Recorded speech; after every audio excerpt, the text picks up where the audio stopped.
ನನ್ನ ಮಗನಿಗೆ ಶಿಕ್ಷೆ ಆಗಬೇಕು. ಇದು ಆರೋಪಿಯ ತಂದೆ ಮತ್ತು ತಾಯಿ ಇಬ್ರು ಕೂಡ ಇದ್ರ ಬಗ್ಗೆ ಮಾತಾಡಿದ್ದಾರೆ. ನನ್ನ ಮಗ ಮಾಡಿರೋದು ತಪ್ಪು, ತಲೆ ತಗ್ಗಿಸೋ ಕೆಲಸವನ್ನ ಮಾಡಿದ್ದಾನೆ, ನನ್ನ ಮಗ ಮಾಡಿರೋದು ತಪ್ಪು, ಕರ್ನಾಟಕ ಜನತೆ ಕ್ಷಮೆ ಕೇಳ್ತೀನಿ ಇದಕ್ಕೆ ಸಂಬಂಧಪಟ್ಟಂತೆ ಅಂತ ಫಯಾಜ್ ತಾಯಿ ಆರೋಪಿ ಇದ್ದಾನಲ್ಲ ಆಕೆಯ ತಾಯಿ ಕೊಟ್ಟಿರೋ ಸ್ಟೇಟ್ಮೆಂಟ್ ಇದು. ಅವರ ತಂದೆಯೂ ಕೂಡ ಅದನ್ನೇ ಹೇಳಿದ್ರು, ತಾಯಿಯೂ ಕೂಡ ಅದನ್ನೇ ಹೇಳ್ತಾ ಇದ್ದಾರೆ, ನನ್ನ ಮಗನಿಗೆ ಶಿಕ್ಷೆ ಆಗಲೇಬೇಕು ಅಂತ. ನೇಹಾಳ ಕೊಲೆಗೆ ಸಂಬಂಧಿಸಿದಂತೆ ಫಯಾಜ್ ತಂದೆ ಏನಂತಿದ್ರೆ ಸಾಕಷ್ಟು ದುಃಖವನ್ನು ಏನಂತಿದ್ರೆ ಹೇಳ್ಕೊಂಡಿದ್ರು. ಆತನಿಗೆ ಶಿಕ್ಷೆ ಆಗಲಿ ಬೇಕಾದಾಗಲಿ ನಾವೇನಂತಿದ್ರೆ ಎಲ್ಲದಕ್ಕೂ ತಯಾರಿದ್ದೀವಿ ಅನ್ನೋಂಥದ್ದು. ಇವತ್ತು ಆ ನೇಹಾಳ ಕೊಲೆಗೆ ಸಂಬಂಧಪಟ್ಟಂತೆ ಫಯಾಜ್ ತಾಯಿ ಮುಮ್ತಾಜ್ ನಮ್ಮ ಜೊತೆ ಇದ್ದಾರೆ. ಅವ್ರೇನು ಹೇಳ್ತಾರೆ ನೋಡೋಣ. ಯಾಕಂತಿದ್ರೆ ಸಾಕಷ್ಟು ಏನಂತಿದ್ರೆ ಗಾಬರಿಯಲ್ಲಿ ಆ ಕುಟುಂಬ ಇರುವಂಥದ್ದು. ಫಯಾಜ್ ಮಾಡಿದಂಥ ಕೆಲಸಕ್ಕೆ ನಾವೆಲ್ಲರೂ ತಲೆ ತಗ್ಸುವಂಥ ಕೆಲಸ ಏನಂತಿದ್ರೆ ಆಗಿದೆ ಅನ್ನುವಂಥದ್ದು ದುಃಖ ಅವರಲ್ಲಿ ಇರುವಂಥದ್ದು. ಸದ್ಯಕ್ಕೆ ನಮ್ಮ ಜೊತೆ ಮುಮ್ತಾಜ್ ಇದ್ದಾರೆ, ಏನು ಹೇಳ್ತಾರೆ ನೋಡೋಣ. ಏನು ಹೇಳ್ತೀರಿ ಮೇಡಮ್, ಯಾಕೆ ಹಿಂಗೆ ಮಾಡಿದವನು?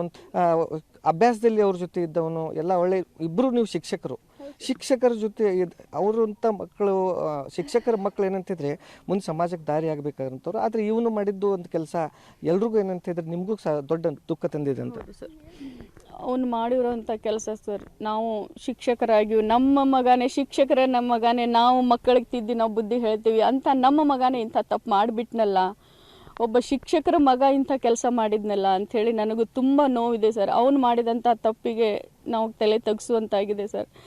ಈ ಒಂದು ಕಾನೂನು, ಅವನಿಗೆ ಕಾನೂನು ಪ್ರಕಾರ ಏನು ಶಿಕ್ಷೆ ಕೊಡುತ್ತೋ ಅದನ್ನು ನಾನು ಖಂಡಿಸ್ತೀನಿ ಸರ್, ಅದನ್ನು ನಾನು ಸ್ವಾಗತಿಸ್ತೀನಿ. ಅವ್ರು ಕೊಡುವಂಥ ಶಿಕ್ಷೆ ಅವನಿಗೆ ಆಗಲಿ ಸರ್, ಶಿಕ್ಷೆ ಅನುಭವಿಸ್ಲಿ ಅವನು. ಅಲ್ಲ, ಈ ನೇಹಾಳ ಜೊತೆ ಎಷ್ಟು ವರ್ಷಲಿಂದ ಪರಿಚಯದವನು ಇದ್ದಾನು? ಆಮೇಲೆ ನಿಮ್ಮ ಜೊತೆ ಏನಾದರೂ ನೇಹಾ ಮಾತಾಡಿದ್ಲ ಮೊದಲು ಅಂತ?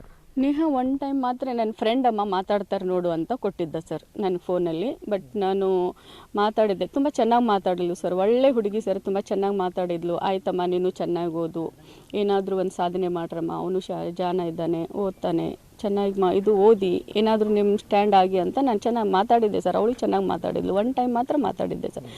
ಅವನು ಏನು ಯೂನಿವರ್ಸಿಟಿ ಬ್ಲೂ ಆದಲ್ಲ ಸರ್ ಅವನು. ಆವಾಗ ಅಮ್ಮ ನನ್ನ ಫ್ರೆಂಡ್ ಮಾತಾಡ್ತಾರೆ ನೋಡು, ನಿನ್ನ ಜೊತೆ ಮಾತಾಡ್ತಾರೆ ಅಂತಂದರೆ ಆಯ್ತಪ್ಪ ಕೊಡು ಅಂತ ಮಾತಾಡಿದ್ದೆ ಸರ್, ಅಷ್ಟೇ. ತುಂಬ ಒಳ್ಳೆ ಹುಡುಗಿ ಸರ್ ಅವಳು. ಅದೇನೋ ನಿಮ್ಮ ಘಟನೆ ನಡೆದಾಗ ನಿಮಗೆ ಯಾರು ಹೇಳಿದರು ಈ ಘಟನೆ ಹಿಂಗಾಗಿದೆ ಅಂಥೇಳಿ? ನಮಗೊಬ್ಬರು ಪರಿಚಯದವ್ರು ಫೋನ್ ಹಚ್ಚಿ ಹೇಳಿದರು ಸರ್.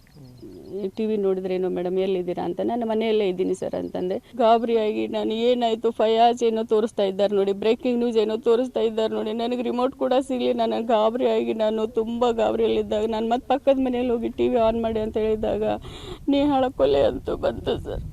ಆವಾಗಲೇ ನನ್ನ ಮಗ ಇಂಥ ಒಂದು ಕೃತ್ಯ ಎಸಗಿದಾನಲ್ಲ, ನನ್ನ ಮಗ ಯಾಕೆ ಹೀಗೆ ಮಾಡಿದ, ಕೆಲಸ ಹುಡ್ಕೊಂಡು ಹೋಗ್ತೀನಿ ಅಂತಂದವನು ಇಂಥ ಒಂದು ಕೆಲಸ ಮಾಡಿದ್ನ ಅಂತೇಳಿ ನನಗೆ ಭಾಳ ದುಃಖ ಆಯಿತು ಸರ್. ನಮ್ಮ ಮಗ ಇರೋ ಒಬ್ಬನ ಮಗ ಸರ್ ಇಂಥ ಒಂದು ಘೋರ ಒಂದು ಕೃತ್ಯವನ್ನು ಮಾಡಿಬಿಟ್ಟಿದ್ದಾನಲ್ಲ. ಎಷ್ಟು ದಿನ ಆಗಿತ್ತು ಮೇಡಮ್ ಅವನು ಮನೆಯಿಂದ ಹೋಗಿ? ಆಮೇಲೆ ಏನಾದರೂ ಡಿಪ್ರೆಷನ್ನಲ್ಲಿ ಇರೋಂದಿಗೆ ಏನಾದರೂ ಕಾಣ್ತಿದ್ದ ಅಂತ? ಯಾಕೋ ಅವ್ನು ಬರೀ ಒಂದು ಚಿಂತೆಯಲ್ಲೇ ಇರ್ತಿದ್ದ ಸರ್, ಊಟ ಕೂಡ ಮಾಡ್ತಿರ್ಲಿಲ್ಲ. ಆಮೇಲೆ ಮನೆಯಲ್ಲೂ ಏನೂ ಸರಿಯಾಗಿ ಅಷ್ಟೊಂದು ನಗ್ನಗ್ತಾ ಇರ್ತಿರ್ಲಿಲ್ಲ ಸರ್. ಅವನು ಅಷ್ಟು ಒಂದು ಡಿಪ್ರೆಷನಲ್ಲೇ ಇದ್ದ. ಏನು ಯಾಕೋ ಹೀಗೆ ಮಾಡ್ತಾಯಿದ್ದೆ, ಯಾಕೆ ಊಟ ಸರಿಯಾಗಿ ಮಾಡ್ತಾಯಿಲ್ಲ, ಇಲ್ಲ ನಂಗೆ ಹಸಿವಿಲ್ಲ ಅಂತಲೇ ಹೇಳ್ತಿದ್ದ ಸರ್. ನಾನು ಸ್ಕೂಲ್ಗೆ ಹೋಗ್ಬೇಕಾದ್ರೆ ಎಲ್ಲ ರೀತಿ ಅಡುಗೆ ಮಾಡಿಟ್ಟು ಹೋದ್ರು ಕೂಡ ಬರೋ ಅಷ್ಟರಲ್ಲಿ ಅಡುಗೆ ಹಾಗೇ ಇರ್ತಿತ್ತು. ಬಂದು ನಾನು ಬೈತಿದ್ದೆ, ಯಾಕೆ ಊಟ ಮಾಡಿಲ್ಲ, ಯಾಕೆ ಊಟ ಮಾಡ್ತಾಯಿಲ್ಲ, ಏನಾಗಿದೆ ನಿನಗೆ ಅಂತ. ಇಲ್ಲ ಅಂತ ಸುಮ್ಮನೆ ಆಗಿ ಊಟನೇ ಮಾಡ್ತಿರ್ಲಿಲ್ಲ ಸರ್. ಅವ್ನು ಡಿಪ್ರೆಷನಲ್ಲಿ ಹೋಗಿ ಅಷ್ಟು ವೀಕ್ ಆಗಿಬಿಟ್ಟಿದ್ದಾನೆ ಸರ್ ಅವನು. ಮಗ ಇಷ್ಟು ಈ ಲೆವೆಲಿಗೆ ಹೋಗ್ಬೋದು ಅನ್ನೋದು ನೀವು ಯಾವತ್ತೂ ವಿಚಾರ ಮಾಡಿದ್ರೆ? ಯಾಕಂತ ಹೇಳಿದ್ರೆ ಕೊಲೆ ಮಾಡೋ ಲೆವೆಲಿಗೆ ಒಂದು ವಿಚಾರ ಹೋಗ್ತಾ ಇದೆ ಅಂತ ಹೇಳಿದರೆ ಎಷ್ಟರ ಮಟ್ಟಿಗೆ ಅವನು ಇದನ್ನಾಗಿದ್ದ ಅಂತ ಹೇಳಿ ಸರ್. ಇವನು ಕೊಲೆ ಮಾಡ್ತಾನೆ ಅಂತೇಳಿ ನನ್ನ ಮನಸ್ಸಿನಲ್ಲೂ ಅಂದ್ಕೊಂಡಿರಲಿಲ್ಲ ಸರ್. ಯಾಕಂದರೆ ಅವನಂಥ ಹುಡುಗನೇ ಅಲ್ಲ ಸರ್. ಬಟ್ ಏನೋ ಅವನ ಕೈಲಿಂದ ಅಂಥ ಒಂದು ತಪ್ಪು ಆಗಿಬಿಟ್ಟಿದೆ ಸರ್, ಮಾಡಿಬಿಟ್ಟಿದ್ದಾನೆ ಅವನ ತಪ್ಪು ಸರ್. ನಾವು ಕೂಡ ಅಂದ್ಕೊಂಡಿರಲಿಲ್ಲ ಇವನು ಇಂಥವ್ನು ಆಗ್ತಾನೆ, ಹೀಗೆ ಮಾಡ್ತಾನೆ ಅಂತ. ಏನೋ ಒಂದು ಕೆಲಸ ಹುಡ್ಕೊಂಡು ಹೋಗ್ತಾನೆ ಬಿಡು ಅಂತೇಳಿ. ಅವನು ನಾನು ಮನೇಲಿ ಕೂತ್ ಬೇಜಾರಾಗಿದೆ, ನಾನು ಕೆಲಸ ಹುಡ್ಕೊಂಡು ಹೋಗ್ತೀನಿ, ಕೆಲಸ ಕೊಡ್ತೀನಿ ಅಂತ ಹೇಳಿದಾನೆ. ಆಯಿತು ಬಿಡು, ಏನೋ ಅವ್ನು ಬೇಜಾರಾಗಿರ್ಬೋದು, ಏನೋ ಕೆಲಸದ ಮೇಲೆ ಹೋಗಿರ್ತಾನೆ ಅಂಥೇಳಿ ನಾನು ತಿಳ್ಕೊಂಡೆ ಸರ್. ಅವ್ನು ಹೀಗೆ ಮಾಡ್ತಾನೆ ಅಂತೇಳಿ ನನಗೆ ಟಿ ವಿಯಲ್ಲಿ ನೋಡಿದಾಗಲೇ ನಾನು ಗೊತ್ತಾಗಿರೋದು ಸರ್. ಇಷ್ಟೊಂದು ಜನ ರಾಜ್ಯದ ಜನ ಎಷ್ಟೊಂದು ಜನ ಏನಂತಿದ್ರಿ ಅವನಿಗೆ ಗಲ್ಲಿಗೇರಿಸಬೇಕು, ಅವನಿಗೆ ಎನ್ಕೌಂಟರ್ ಮಾಡಬೇಕನ್ನೋಂಥ ಆಗ್ರಹ ಮಾಡ್ತಾ ಇದ್ದಾರೆ. ನೀವು ಒಬ್ಬರು ತಾಯಿಯಾಗಿ ಏನು ಹೇಳ್ತೀರಿ ಅಂತ? ಸರ್, ಅವನು ಮಾಡಿದಂಥ ಒಂದು ತಪ್ಪಿಗೆ ಈ ಒಂದು ಕಾನೂನು ಅವನಿಗೆ